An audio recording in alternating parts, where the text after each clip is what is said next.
Today we're going to be looking at, as you can see, the North Vietnamese Army uniform. I've got myself a Chi-Com rig and a canteen somewhere around here. Anyway, let's dig into it. The average North Vietnamese Army soldier during Vietnam would usually have an AK, well, you know, a Kalashnikov type rifle. Usually they would have a Type 56.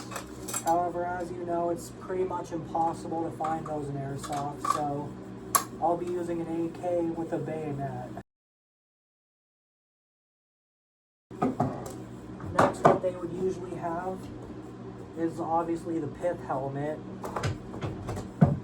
and a Chi-Com rig, or a Type 56 chest rig. Let me just get the straps right here.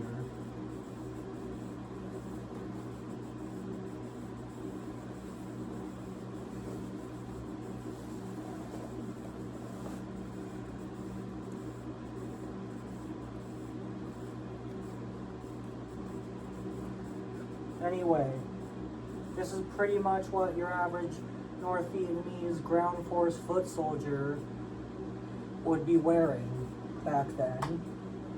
And then we've got the canteen. Believe it or not, this is a Type 87 canteen, not a Type 65, so it is more accurate for the Sino-Vietnam War. Anyway,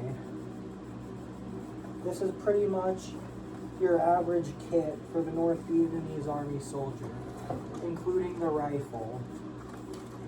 As you can see,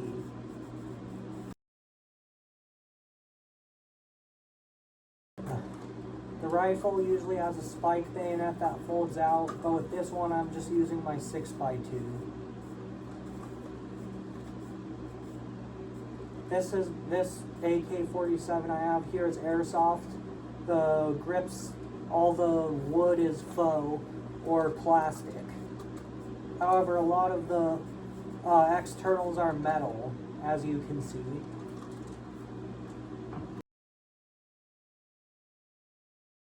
Usually they would have a rucksack with this kit, however I do not have one yet. I have yet to acquire one. This kit, for the most part, just has the chest rig and a canteen, as well as the bayonet sheath, which usually I would put on the belt, along with the bayonet, of course. And then, of course, we've got your footwear. I am using Chinese-made Type 65 boots / sneakers. However, the PAVN or North Vietnamese Army would usually wear these shoes both black, where all of this usually is. And it would usually be a bit taller than these boots or sneakers. Anyway, yeah, that about sums up the PAVN uniform. Thanks for watching.